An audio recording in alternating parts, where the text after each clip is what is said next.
LTV Lab. Today in the lab, we are joined by Curry Agerty, who is the co-owner and CEO of HART Jewelry. So recently, we purchased from HART, and Kayla, one of our senior lifecycle marketing strategists at Dispatch, went through the entire customer journey. So we're going to talk about her experience discovering the brand to the post-purchase experience, and basically break down the entire Heart customer journey. And we're going to be talking to Curry as we go through it to kind of understand how the brand thinks about the life cycle, retention marketing, and just creating as much LTV as possible. So, Curry, welcome to the lab. It's awesome to have you here.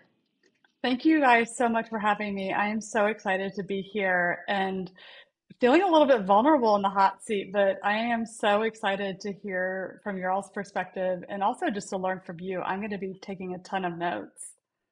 Awesome. Well, I can tell you that there Mm. is no reason to feel vulnerable because you have an awesome brand. So not to go through any spoilers, but you have really like an incredible brand. You're doing amazing work. So no fear needed. I can guarantee you that. So Curry, for anyone who hasn't heard of Heart as big as the brand has gotten, are you able to share a bit of the just backstory about like how Heart got started, and where you guys are today? Yeah.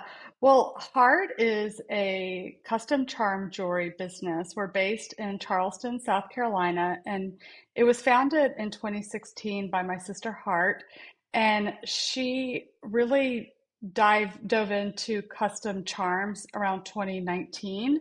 She noticed that there was a big white space in the market. So you have in the fine jewelry sector this incredible talismans with a lot of storytelling and meaning and intention and solid gold, beautiful marketing.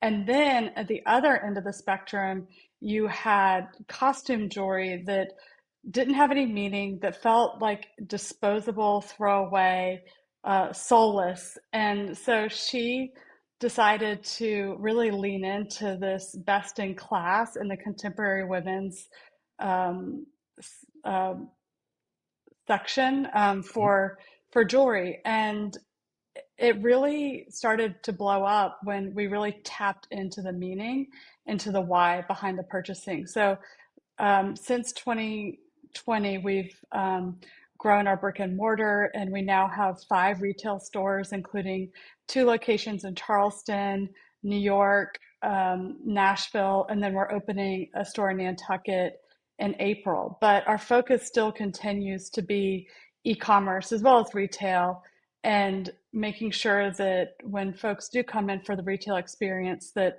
um, that we're able to translate that somehow online, which is really, really challenging when you're talking about all of this meaning and identity. We consider these modern heirlooms, and it's almost like a name tag. And for those who can't see my custom charm necklace, I'll describe it just a little bit. Mhm. But it has the Mama Compass key. I have the Charleston Oyster Vesta case that represents the Low Country. I have this Carpe Diem charm that I really love. It's in the shape of a dog tag, and there are these beautiful blue topaz stones going down, and that represents the line on a gravestone from when you were born and then when you die. And it's a Wow. reminder to like live that life like live the line in between. And it's like the ultimate YOLO charm. And life is not a dress rehearsal. We have this one life to live. And on the back it says Carpe Diem. And then I have some luck and love, the Luck and Love Clover, and then an airplane for travel. So they really are just packed with meaning and soul. And one of the cool things, and one of the biggest challenges that I'm sure we're going to talk about, is that there's so many options, and it's all about self-expression. Got it. Okay, well, thank you so much for that backstory and context. For anyone who can't see it, the necklace is gorgeous, so would Thanks. definitely advise everyone to go check out the site. And yeah, definitely the like meaning behind everything is what I find the website like does convey, like just from the start. But I am curious, like from, and this can be based off maybe like research that you've done at the company, or maybe it's just anecdotal. But how difficult do you find that like meaning and really like ethos of the brand is to like communicate to a new customer for the first time digitally versus in person? Because I know you said like it is hard to kind of mend those worlds, Mhm. but just curious to know like how you navigate that and make it really clear that like you're not just a jewelry brand. Mhm. I think it is so important. It really is the soul of the brand to have the meaning behind the charms. And it's an emotional purchase. It is not transactional. And one of the things that we found is if we're able to really connect with the customer on that deeper level, she's going to love what she chose more. Her return rate's going to be lower. She's going to be more inclined to add to it. And one of the great things about our jewelry is it's designed to be modular. So one of the evolutions that we've had on the site is we're able to offer alteration bundles so you can mail your necklace back and have charms added, or we have charm clips so you can add your own charm, or all of our gemstones have charm clips so you can clip the charm onto that. But we're also really leaning into ready to wear to be the accessory solution from, let's say, your ear to your ankle. We want you to be able to have heart for all of the styling moments in between. Got it. Okay. And I'm curious to know like what percentage of first time shoppers at Heart do you opt now for like that ready to wear versus custom? I'd have to pull those exact statistics. To me, like we're really pushing right now this ready to wear bezel collection, and it's these really unique bezel stones with colored enamel around them. We have earrings and um, tennis bracelets and tennis necklaces and all of these incredible bezel stones. So those are more of the trend pieces, if you will. They're completely classic designs, but that will definitely increase the ready to wear because that's what we just launched in January, February. And I'd have to go back and like look at our specifics, but my goal is that every customer has a custom charm jewelry piece in their jewelry box at some point, regardless of how they enter our funnel. Got it. Okay. Yeah. Great answer and great context there. I guess this is like a good time to kind of like bring Kayla into the mix. And this is like the beauty of Okay. LTV Lab where we do have like a real first Mhm. time customer who went through the journey. So based on like what Curry just described, Kayla, curious to know, I guess, like what your first impression was when you discovered the brand and like landed on the site for the first time. Yeah, I must have been shopping when you were pushing the ready to wear stuff because that's what I instantly was like drawn to. Um, I didn't quite understand the customization piece of it, to be completely honest, when I was Mhm. shopping. And for me, it was way too many options, and I didn't know what Mhm. to choose. But then I saw the ready to wear, and I was like, ah, yes, this is beautiful. I actually purchased the Mini and Me, so it was like a mama bracelet with another bracelet for my daughter. And it was right around her birthday, so it was perfect for her. Mhm. Wonderful. Yeah, that's interesting that you say that because a lot of the ready-to-wear merchandising, especially around like we have all these personalized necklaces, is to support like the look of the custom charm jewelry so that somebody will say, "Oh, wow, I love the look of that heart with the initial, but what if I added a pearl?" So, and what you purchased is one of our really old school classics. Those bracelets we've been making since probably 2016. Like that is like the original purchase. Oh, Um, okay. Yeah, that I just mhm, was drawn to it and um yeah, I purchased the one that had the pink hearts, but basically same concept mhm, as that. And I think I was drawn to it probably because of the meaning, like what you said, of being mhm, able to share something with my daughter and her birthday was coming up. So I saw it and I was like, I have to have this and we can have that kind of shared emotional experience. mhm. Well, motherhood is an incredible milestone, and it's such a unique time. And one of our target markets are, working moms who are self-purchasing. And I think that what you got for yourself is a representation of that. For sure. Um, my next question, Curry, So like Kayla navigated to the website, and like the first thing that like she would have seen on the website, or the first thing that like someone is going to see on the website today, there's like two things that are here like immediately. So like Hmm. there's a pop-up form where someone can enter like their email and their birthday to sign up, and then you have like a join our loyalty program like CT over here. So Hmm. when we think about like the beginning of like a customer journey for someone who's coming to the Heart site for the first time, it is like interesting to me, and I always feel this way when I see like a loyalty program sign up call out, like being prompted on the homepage. I'm curious to know like how you look at the loyalty program and like how it's being communicated to customers, and I guess like the value you want them to get out of it from that like Hmm. first touch point, and then throughout, obviously. Yeah, I we recently launched our loyalty program. We use smile.io is the Mhm. engine behind that. And our we are not a discount brand. We are not the kind of brand that is running an active, sale verbiage on our meta ads all the time. We really try not to discount our jewelry. We run maybe two sales a year, and those are, Black Friday and then maybe one other really larger sale. Mhm. So the loyalty program is really designed for world building and community building. And we really focus on value adds. So whether that's upgraded shipping or a complimentary alteration on your necklace or a birthday perk, or we prefer to um, give perks rather than discounts. And that's just like who we are as a brand. And I think that that has really been strategic in our long-term success so that people aren't holding out for a sale.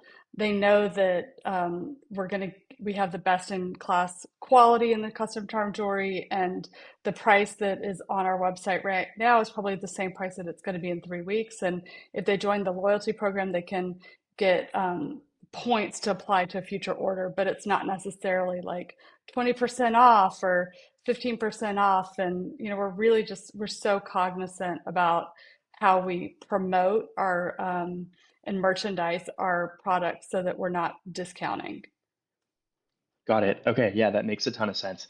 And I guess like from Kayla's perspective, like when you went to the site for the first time, Kayla, did you sign up for the loyalty program? Did you put your email like into the pop-up form? What was that like experience like for you? I put my email into the pop-up form. I don't remember seeing the loyalty pop-up. I just remember the main pop-up. Um, Not sure if that's just because I ignored it, but I just don't Mhm. remember that one. So I saw a gift from us to you. I honestly didn't read the offer because it's kind of in the like secondary.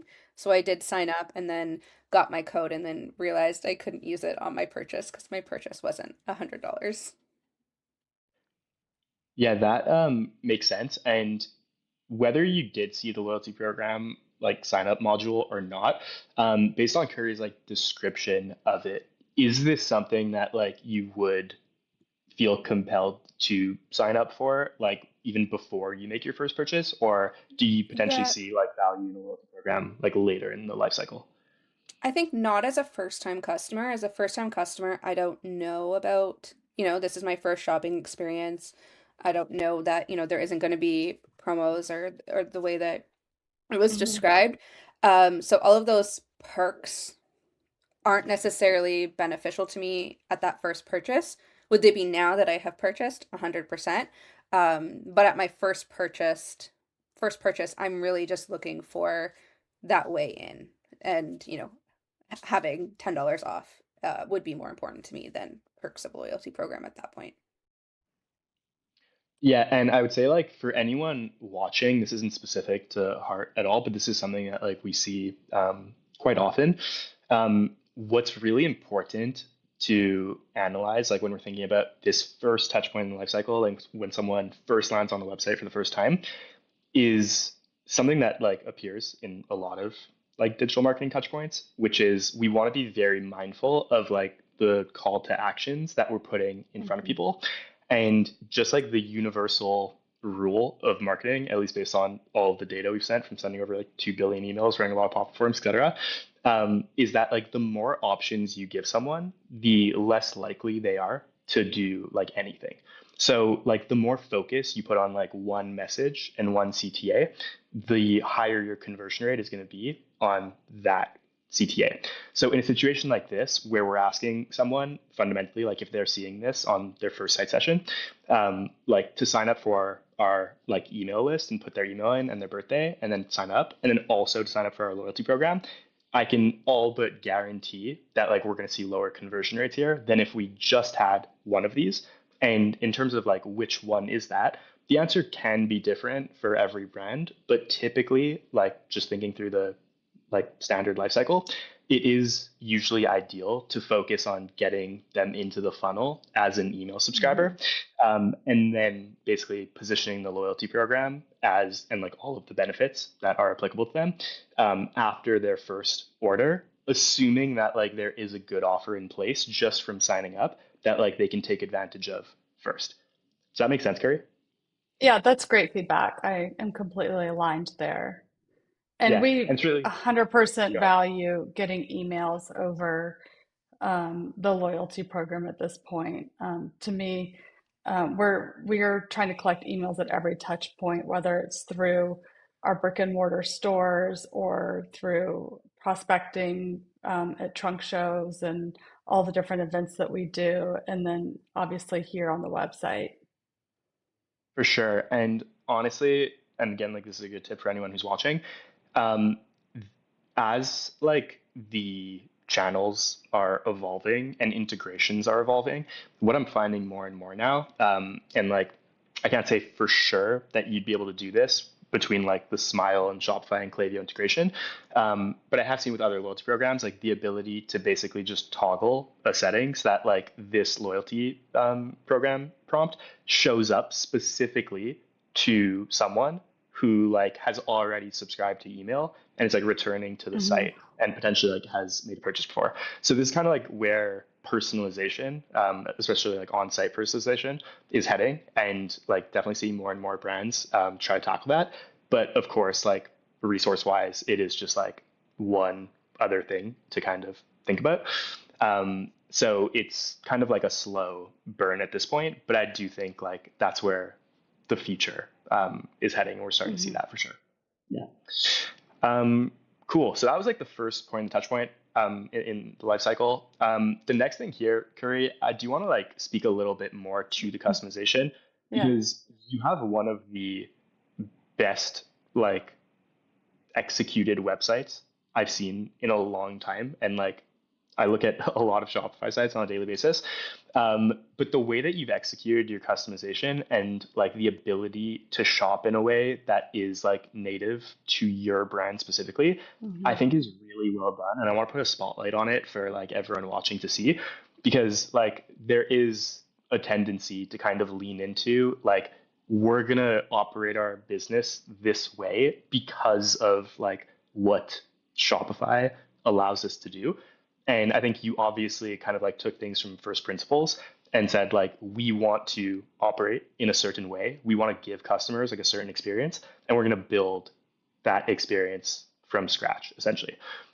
Because I Yeah. can tell this isn't like a basic Shopify app. Correct me if I'm wrong.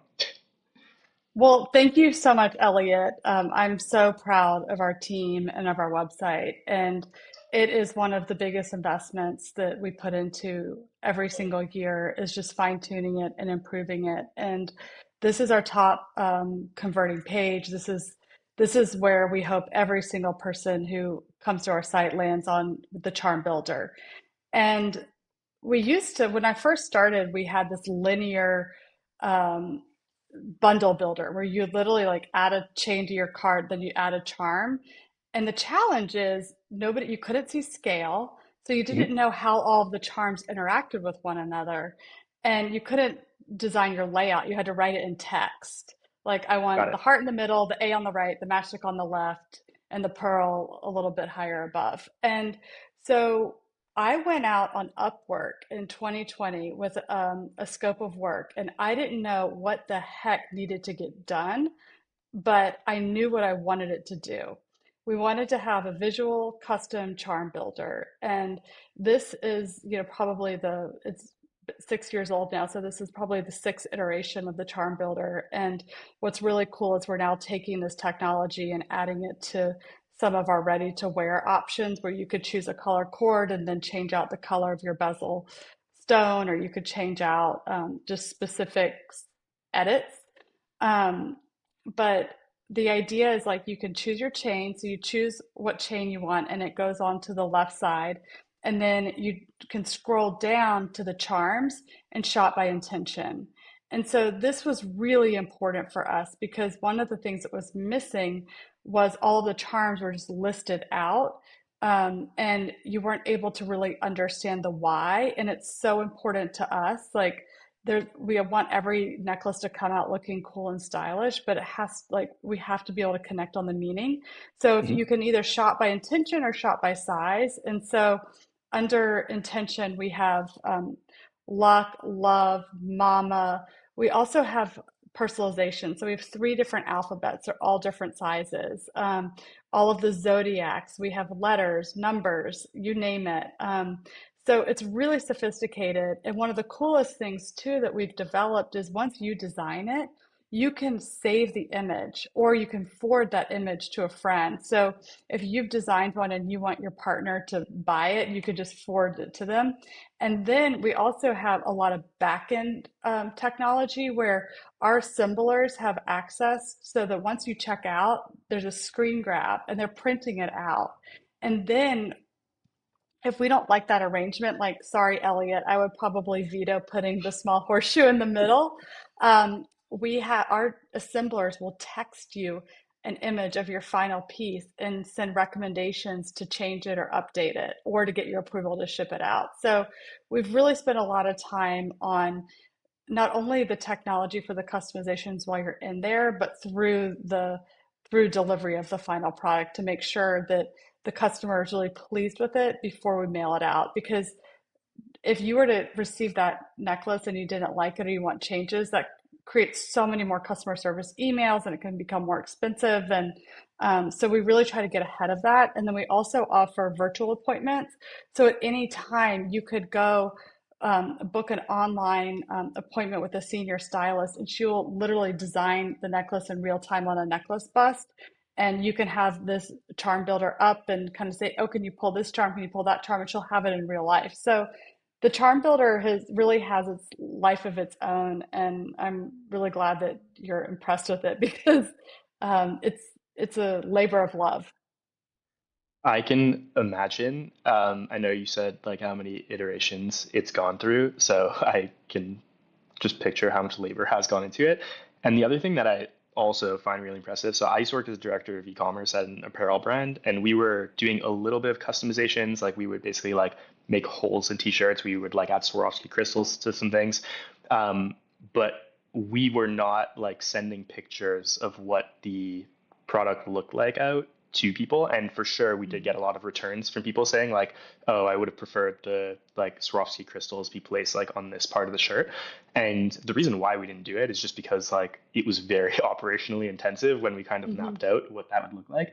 So the fact that you have figured out like the operations piece too, to like have the assemblers be speaking to a Hmm. customer and like providing that guidance is genuinely like I'm more impressed by that I think than the actual Hmm. like tech part of the website. That's awesome. Hmm. Yeah, well, our assemblers are all in-house. We used to have a warehouse that would send out some of the ready-to-wear pieces, but we're completely fully integrated in-house now because the level of personalization is what makes us different, and that is what makes our brand like shine for quality and craftsmanship and that connection to the customer. So we will always have assembly and fulfillment in-house. Got it. So I assume this is probably going to be very valuable feedback based on like everything we just talked about. One thing that Kayla said, which really stood out, is like she didn't really understand the customization piece, and that's what led her to say like, "Oh, let me just grab like one of these ready to wear Yeah, items." I would say the way that I browsed the website was different. I went to like all jewelry and I was browsing by categories. So I didn't land on that page. Seeing it now, I'm like, whoa, Mhm. that makes this understanding so much easier.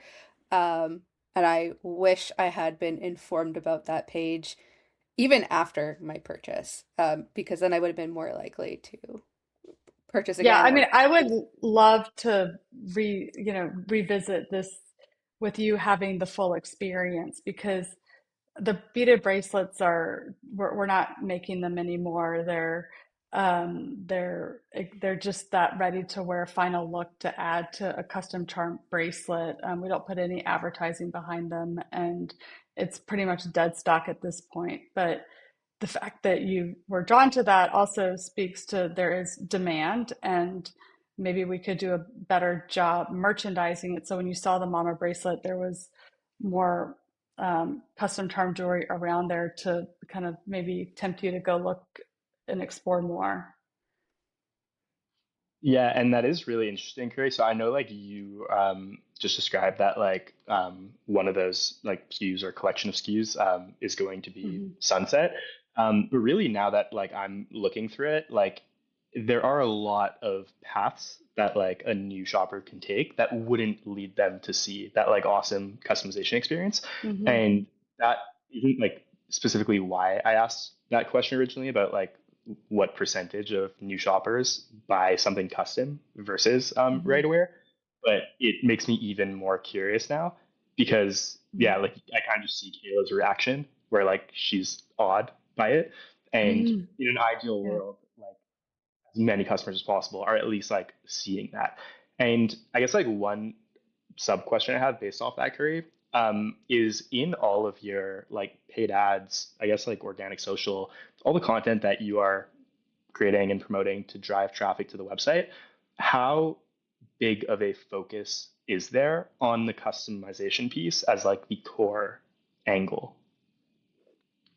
I would say it all ladders back to custom charm jewelry, everything that we're doing. So we have, for example, the new ready to wear bezel collection, but what we're really Mhm. trying to do, especially through Instagram and through TikTok, is showcasing it as part of a larger custom charm necklace. Can you say that question again? Oh, yeah. The question was basically just like in the like let's Oh, just right. say like Yeah, yeah, in yeah. paid ads, is it like the Yeah. main angle? And like would someone inherently kind of go out of their way to like look for that customization if they come to the site? Yes, we're constantly directing people back to the charm builder. Most of our flows go back to the charm builder. And if you look at our Instagram, it's about personalization and storytelling and meaning. So I would say that, it would be our goal, especially in the retail stores. Mhm. 99% of our customers are building something completely custom and not purchasing ready to wear. The ready to wear is almost like an add to cart solution for new shoppers like Kayla. And hopefully, now that we have you in the funnel, Kayla, that you'll be inspired to build a necklace with perhaps the mama charm. Yeah, and one thing that Kayla mentioned kind of subtly, but now I want to zoom into, is that like she wished she would have like seen the ability to build on that custom page like later in the life cycle, which Hmm. is gonna basically mean like through the email marketing that she received after. Um, so we will get that in a second, but before we do, and before like we leave the website and like the initial purchasing experience, um, one thing I want to ask you, Carrie, is what do you believe? And again, like this could be anecdotal or based on data you have, but what do you believe like the top 1 to 2 hesitancies are for someone who visits the site for the first time and doesn't complete their purchase? The number one roadblock that I think we see is the fact that there's decision paralysis because we have so many options. There are millions of options if you wanted to Mhm. calculate chains, chain lengths, and all the different charm combinations that you could possibly create.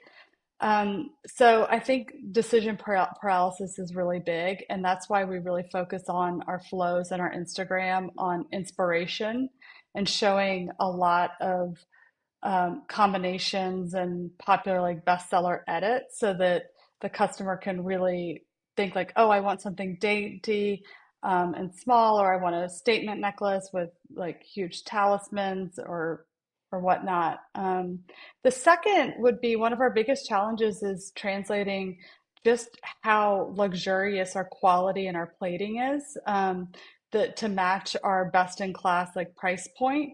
So we are top of the market. Our average order value is closer to $250 online. Wow. Um, People are typically purchasing 3 to 5 units per order because of the chain and the charm combinations. And the cool thing about our jewelry is all of our chains are gold filled, which is the next best thing to solid gold. And then our charms are plated 4 times the industry standard. So the necklace that I'm wearing has like the weight, the look, and the feel of solid gold. And we're trying to constantly improve our photography and thinking about like the shadows, like and how the it all conveys on the charm builder. But I think going back to it's like there's so many choices, and then really just communicating value and quality. Got it. Okay. Um, Kayla, were though I know you didn't shop the custom pieces, but curious to know like what your hesitations were potentially before you checked out. I think it was just understanding. Like I said, I didn't get through that custom builder page. And that for me, like, eliminates a lot of, like, there's still choices, but the way that it's built out in that custom builder is such, it's just easier. It's choose your chain. Now I'm going to choose charms. And it's like organized very nicely versus the way I was browsing. I was going like in old jewelry and through intention. So it felt like a lot to like pick a chain or pick charms when it was that way. So that's why I got a little bit lost on really understanding how it works. Um, so I wish that even this page that I was like emailed something like this that says it is this simple. Choose your chain, Yeah. choose your charms, pick your placement, order. And I would have been back on that site to like play around because I love that custom builder page you have is amazing. Yeah, I would have been back on the site like right away, being like, oh, wait a minute, I can play around with this and build my own custom piece. Got it. Um, okay, promise this is the last question before we get off the site, but I am a very curious person, Curry. Mhm. Um, because you do call out GIFs like in your navigation links, I'm curious to know how big of a like subset of all of your orders GIFs are for the brand. We are trying to answer that question ourselves right now. And we're in the process of building out a pretty in-depth survey, asking our customers. We're going to send it through probably Google form and put it into a spreadsheet and do a whole like website audit based on the feedback that we get. But Mhm. gift giving is really big during the holidays.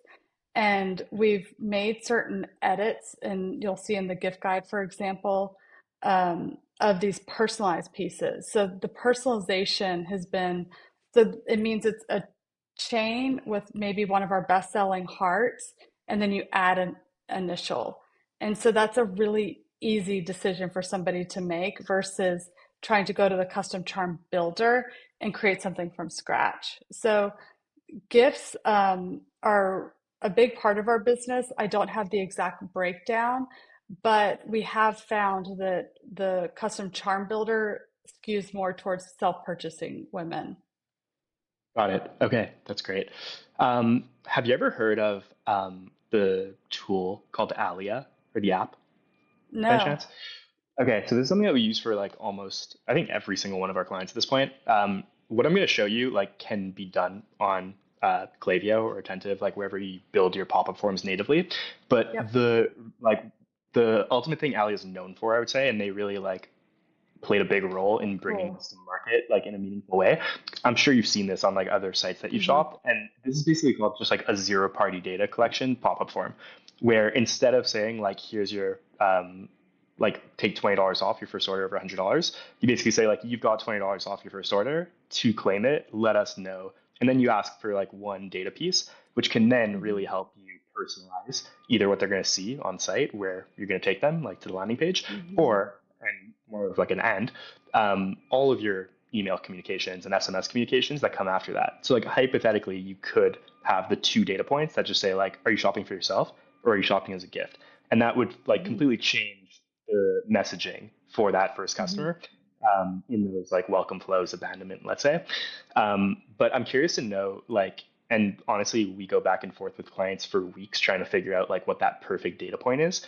But curious to like off the top of your head, if you think there's like one mutually exclusive data point you'd want to have on someone who's visiting the site. Well, it's funny you said that because in my homework I've been thinking about that, and Hmm, the question is are you shopping for yourself or for somebody else? got it. And I do think that And is like then the perfect. Go ahead. oh, well, then a follow-up question might be, what are you celebrating or what are you honoring? What type of milestone? So, are you shopping for an everyday necklace or are you shopping because you want to honor having a baby or going through divorce or some other life transition? Like we have charms for all of it. So, we really want to figure out how to immediately connect with the why. And I feel like the question is, are you shopping for yourself or somebody else? Doesn't really kind of give that marketing plus up on getting more information. So the intention is so important to us. And I think if we could find a question that could be all encompassing around the why, that would really help us as well. Yeah, 100%. It is hard, so I'm happy to hear that you've already started the homework. Yeah. And I don't think honestly there's like a perfect question. I think for anyone watching, like what we found to be the most important thing is that like it really is like mutually exclusive. So like if someone says like I'm shopping Hmm. for an occasion, like that has to like mean at a certain level that like they're not shopping for other reasons that we'd also like want to talk to. So that's why like I really like the myself or gifting because at that point Hmm. like yes you don't know exactly what occasion they're shopping for, but you do know like how to speak to that person in the lens Hmm. of like here's like the like here's our best selling products for like people who want to treat themselves.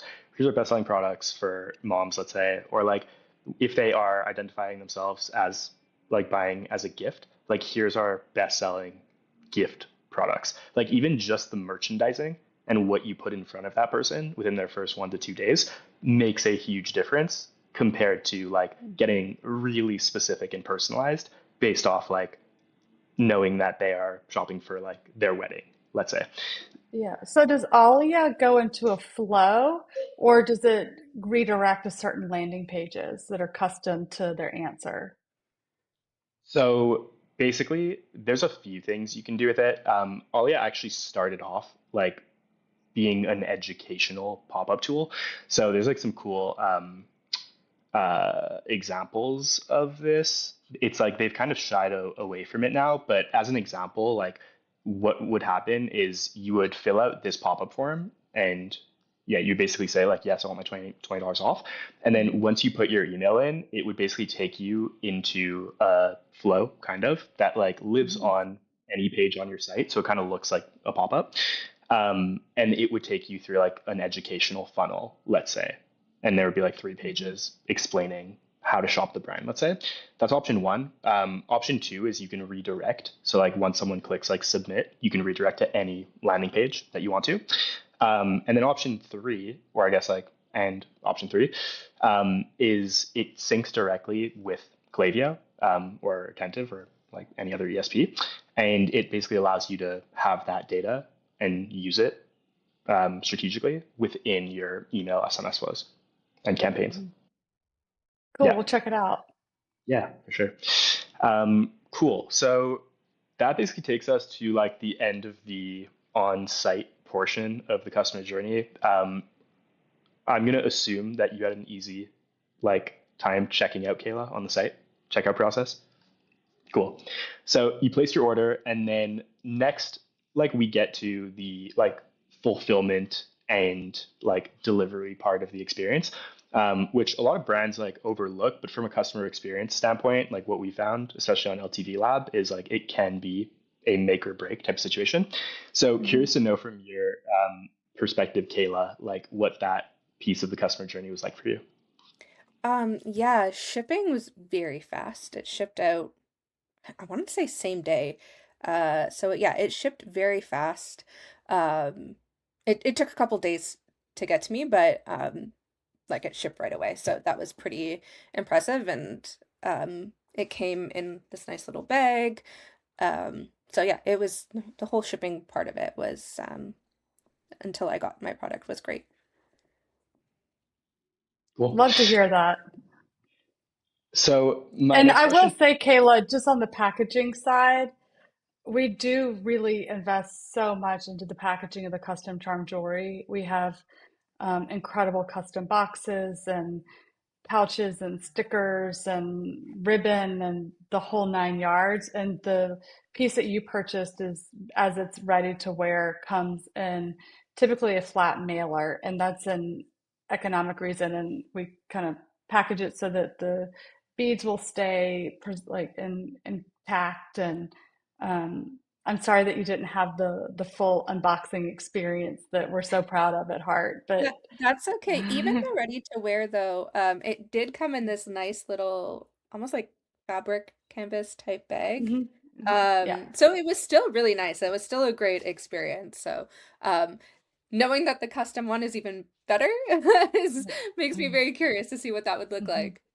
Well, there's a lot of like interest in packaging. I think the Mhm. unboxing movement has put a lot of light on making sure that, and it's also part of the whole experience. If you're about to open this meaningful gift or something you bought for yourself, you want it to feel premium, and the packaging must align with that. But you can't also we're in the fashion category, we can't overinvest in packaging, and that's somewhere where I think it's really tempting to want to spend $10 on packaging per item, but that's not realistic when your margins are not supporting that, or you're not the average order value doesn't support that either. For sure. Yeah, it is a decision that like we talk to founders about all the time. And at the end of the day, like for an e-com business, of course you do have like the in-store touch points too, but it is like someone's first experience ever Mhm. like seeing the brand in reality for the first time. So for sure, like it is a very valuable touch point, but I do think like if what they're going to see inside of that box is going to way surpass their expectations, Mhm. um, that matters a lot more than like that the packaging. And of course, like cost constraints is something everyone can relate Mhm. to. Yeah. Cool. So Kayla got her package. What was your first experience with the product like Kayla? I opened it and I remember it just being like beautiful and I immediately like I got it while my kids were at school, so like I put mine on and I was like, oh, Mhm. this is fantastic.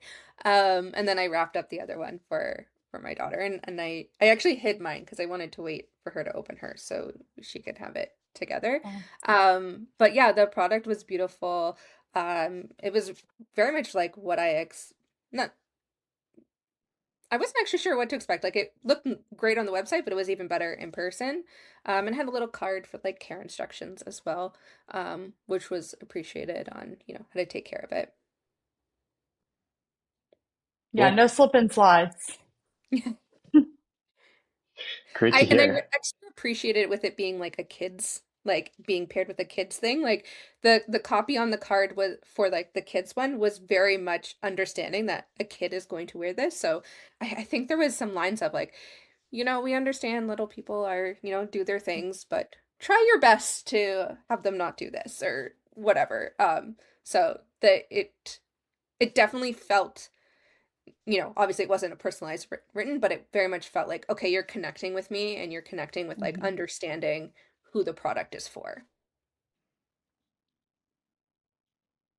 Good to hear.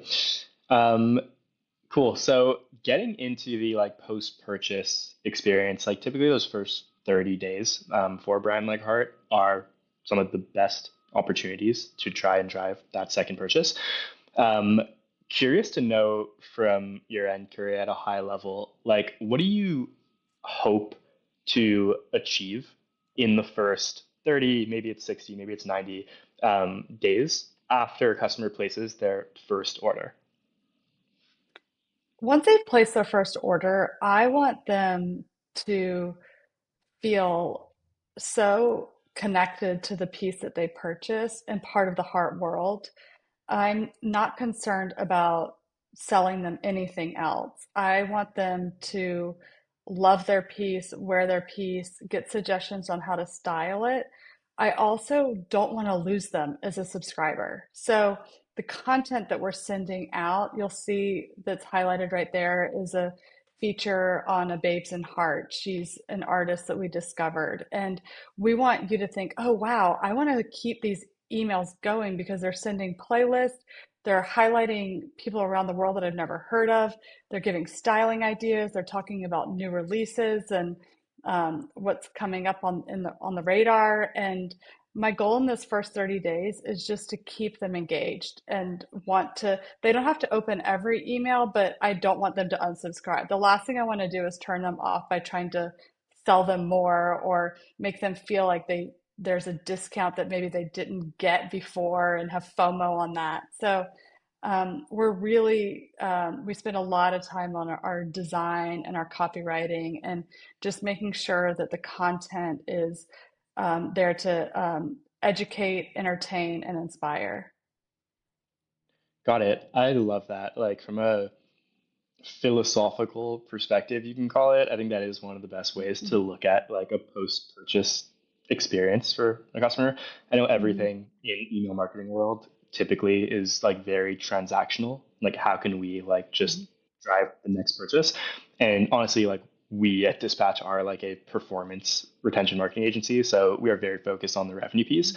But like what gets lost a lot of the time is like if you are thinking about that like long-term customer value and how do we get a second purchase and a third purchase and a fourth purchase from this customer, a lot of that for specific brands does stem from like the relationship that they build with the brand. And if the Mhm. relationship with the brand immediately is like, oh, this is just a brand that is like spamming me or like overselling me, and it's not a brand I really care to like have in my inbox and see all the time, um, that is absolutely going to affect your LTV. So for anyone watching, like I don't believe that there's one right way to do this just because there's so many different types of brands who have so many different types of LTV windows where like in your case you can be like dealing with the same customer for a decade, you know, who's coming back. Mhm. We also work with brands who like are selling products that don't need to be repurchased or like don't have a good reason to be repurchased for a couple of years at a time potentially, you know. And in those cases like there definitely is more value, I would say, in trying to like bring that LTV in closer. But I'm like completely aligned with how you are looking at things for Heart based off everything I know about the brand at this Yeah. point. And the great thing is we have about a 30% return rate, and our campaigns can do the world building and create that engagement. And then it's the flows and the segmentation where you can be really tactical and have the add to cart. And it's also a service to them because they've engaged with it, they might want it. And we have just found that it's a delicate balance of like what levers to pull and when. And it's often based on how they interact with a certain product and not just the website in general. So if you go, for example, and abandon a cart for a ready to wear piece, the flow is going to be completely different than if you abandon cart for a custom charm jewelry piece. The Got it. custom That charm makes jewelry flow is going to offer a virtual appointment. It's going to have styling advice. It's going to have, we have charm school and chain school emails that go out on how to choose your chain, how to choose your charm, how to shop by intention. We have playlists that in those flows that are, here's a playlist while you design your necklace. And they're very targeted towards what the customer might be looking to purchase. That makes a ton of sense and really awesome like insight there and how to like build that customer journey for each different customer. Um, I'm curious to know if you have the same type of segmentation in the post-purchase flows and like if there's anything that Kayla would have received here if she had purchased like Mhm. custom jewelry that she didn't receive. Yes, we definitely have. different, let me just check my notes real quick. Mhm. Okay, so we have two different post-purchase flows, for example, for the bezel collection. That would be our tennis necklaces and our earrings. And if you're a new customer, it's all going to be going back to the color and go purchase the add to your bezel collection. But if you're Mhm. a returning customer, it's going to be how to style it with your custom charm jewelry. So we have segmentation there for new versus returning as well in those flows. Got it. Okay, cool. Um, Curious to hear your perspective, Kayla, on like what your experience has been like since placing your order. This was like back in early mid-January. And based off of like the post-purchase communications you've received, as well as just like your general experience with the product, um, how you have experienced the brand since then. Yeah, through the post-purchase journey, it definitely got a lot of what Curry was saying around um, connecting with the brand in a different way. Like I did enjoy opening the emails and seeing the styling, but they definitely weren't anything that would entice me to want to go back to the site and shop. It very much was just like, oh, these look really cool, these look really beautiful.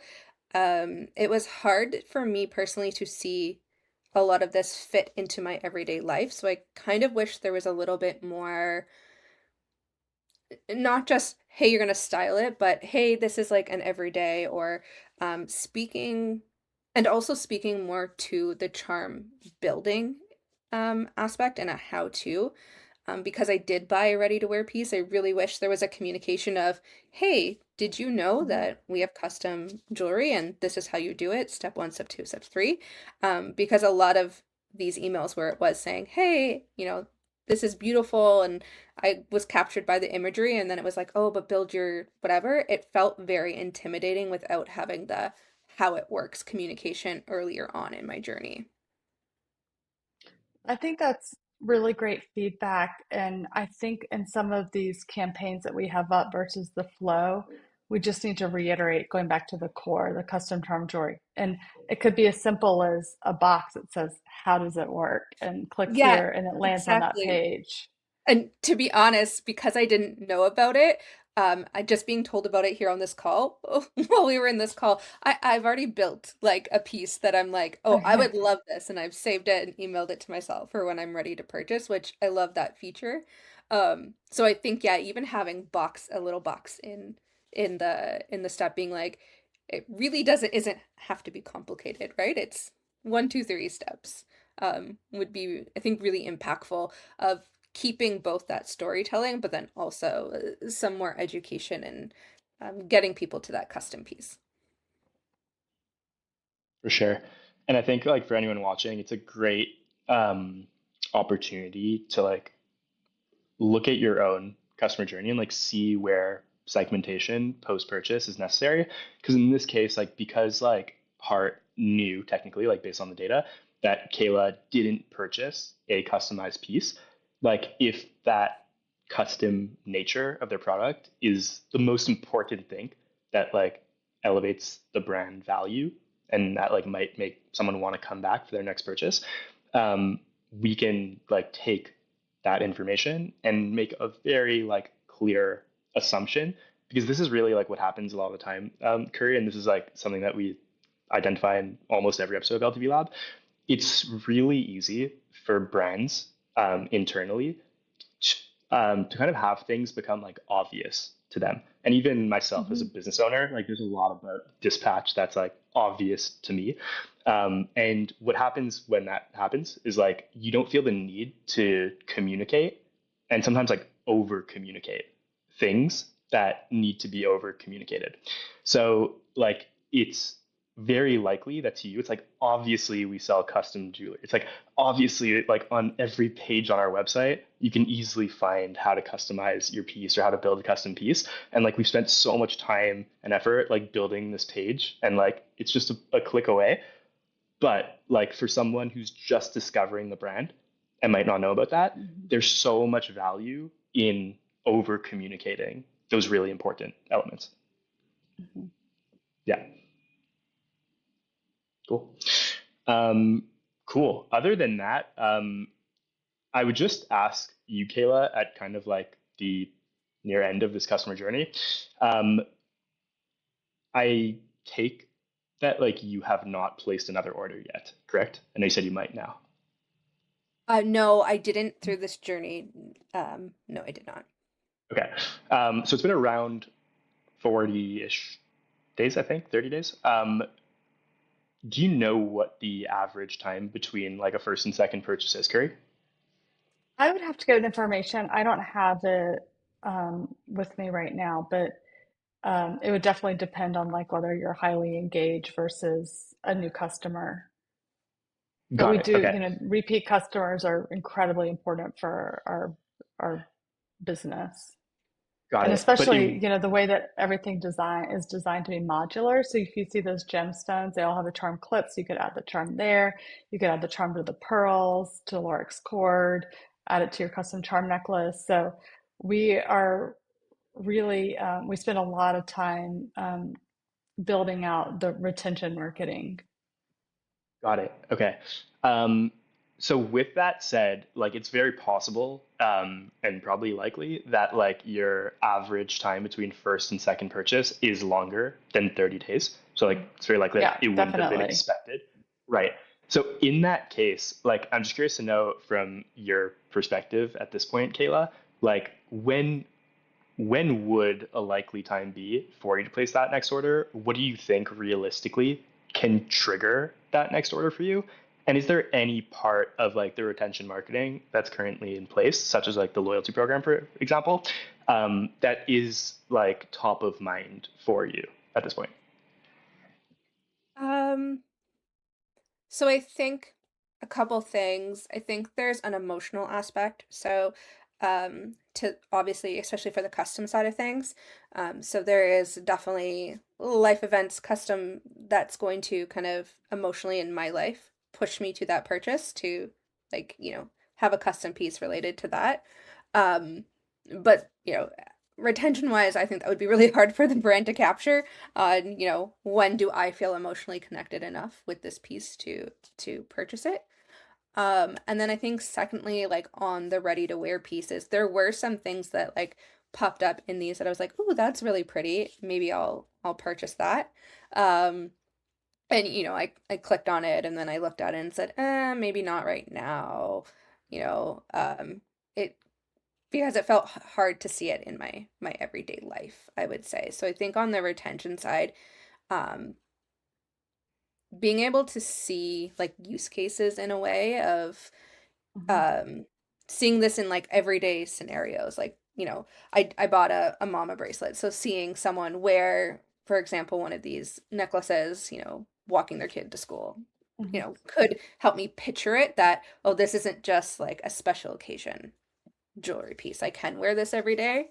um and then, yeah, the loyalty program, I didn't get much information on. I didn't receive any communication on it actually, so I don't actually know what the perks. I did get one email, I think, saying like I have points, but other than that, there was no kind of ongoing communication around it. Yeah, that's the one. I got that one about saying I have points, and but otherwise, I didn't really get any communication, so I don't know if there's anything that in that program itself that would entice me to buy sooner, just because I'm not aware of it. Mhm. Well, yeah, that is great feedback. And one thing that I love that you touched on was the special occasion jewelry, and that's something that we are not. We Yeah. want to be the everyday accessory. Like this necklace I wear with jeans and a white shirt or a blue sweater today. We want to be your go-to for wearing jeans and a white t-shirt and picking up your kid from school. And it's the ultimate accessory that just finishes the look. And so I'm definitely going to audit those bracelet flows as well and make sure that and anything related to mama. I believe we have some separate mama flows. So anybody who buys a mama charm or mama bracelets or the many and me sets is getting some of that targeted information. But clearly there's a gap there. So I will be looking into that. Well, happy to hear that like the feedback was helpful, Curry. Hmm. while we have you here, and because you were very kind to answer all of our questions, curious just to know if like you have any other questions on things like we didn't touch on in the life Yeah, cycle that you have for Kayla. I do. One of my questions, and it just is the overall merchandising. I would love to go back to our homepage and look at the drop-down menus and get your 2 cents on, is it too much? How do we pare it down when we offer so much? Like we've gone through so many iterations and we're really proud of these like banners and categories, but it does seem overwhelming. And I would love just your feedback on how you think that we could best merchandise the this part of the site. I'll give my 2 cents and then I'll let Kayla give her customer perspective. I'm an extremely data driven marketer. And like what I love most Mhm. about digital marketing is that you get the feedback based on like changes you make right away. So this is like a Mhm. ultimate like CRO, conversion rate optimization Mhm. question. And my answer, like a lot of things in marketing, is like I would test it where like I do Mhm. 100% believe that like it could make a big difference either way, positive or negative, if you did like heavily simplify this menu. And I would think that that would be a like meaningful test run, but I'm not a CRO expert, so I'll leave it at that. Would you Yeah, do that I'm through kind of heat mapping? Oh, sorry. I'm gonna say I'm in the same way of like let's have the data tell the story. And I'd be interested in, having testing something like having custom before all jewelry, to I get think people you're to that, right. to get people to like custom first. And then yes, seeing if there are different ways to simplify that all jewelry during. I did really love the shop by intention option. Um, I did like that as a shopper. Um, and maybe that's you testing something of that, like shopping by intention, because that is really what you guys are selling here is intention and connecting to these pieces. So yeah, that would be my 2 cents on testing some of those things. Curry, do you drive most of your traffic to like the homepage, to the custom page? Like, where does that usually land people?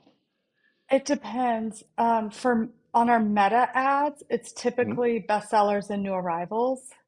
Okay. For our Clavio campaigns, like if it's going to the master highly Mhm. engaged list, it's probably going to either go to directly to a PDP or to a collection. And if it's a general like let's say maybe through the welcome flow, we'll send them to the homepage.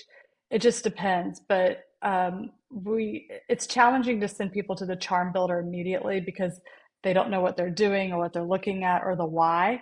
So we do have a lot of necessary clicks to get there, and I would love to be able to edit the path to get to the charm builder, but the reality is that there's so much that has to be communicated with the meaning and intention and like how it Mhm. works that we haven't been able to solve that, but hopefully some of the charm builder edits, like shot by intention, is able to reinforce that.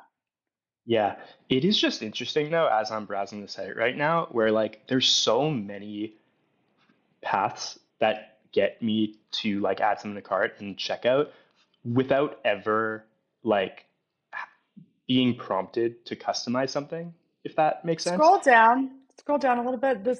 So I think we have like you can add a charm. So we do rebuy. We have a lot of in-cart upsells based on the Hmm. product. So here's something that's frequently styled together and then reviews. We're really proud to have those. So we do have some merchandising within in case you were to land like that. But again, you have to scroll down and I see your Right. point on making it more, and we put it in the our product pages also have a lot of styling. It's so important that we have just the ecom image, but the Yeah. on model image is usually going to be more of a layered look. Got it. Yeah, I do think like that would be a useful heat mapping exercise just to understand like what percentage of choppers actually get like below the fold here to see this. And if it is a low percentage, like maybe like the customization ability is communicated like somewhere above the fold. Um, Hmm. just because like it's not something I realized. And the truth is, it's like if I go almost anywhere here, I think, besides for like custom or maybe like quick edits, um, it's not like obvious to me how to customize something. So I do think Kayla's perspective of like making custom the first thing that shoppers see, where like it's obvious and like simple, but so true. Like what you put in front of someone in a specific order plays a huge role in like what they end up doing.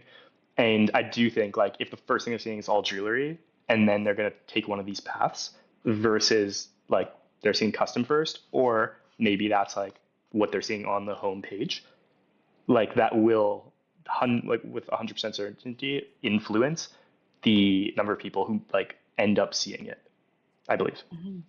Well, I'm going Yeah. to make that change today.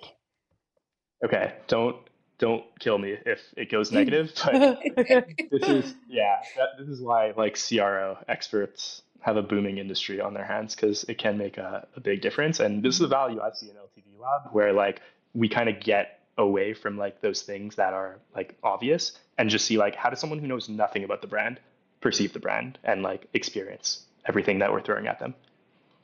Yeah, Mhm. cool. Okay, well, like, thank you so much, Curry, for coming on LTV Lab. I really enjoyed this episode. Like I said, you have one of the more like interesting and well executed customer journeys that like we've seen so far on the show. So it was really my pleasure. Thank you so much.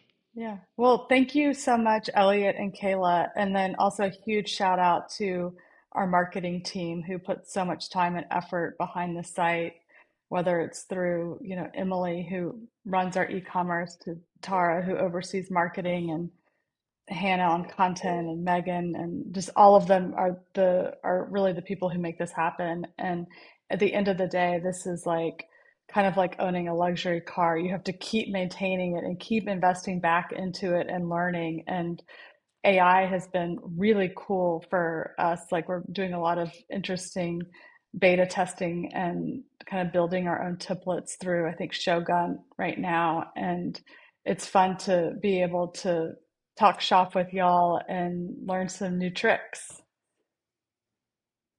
Amazing. Cool. Thank you, Curry. And thank you everyone for tuning in. We'll see you in the next one.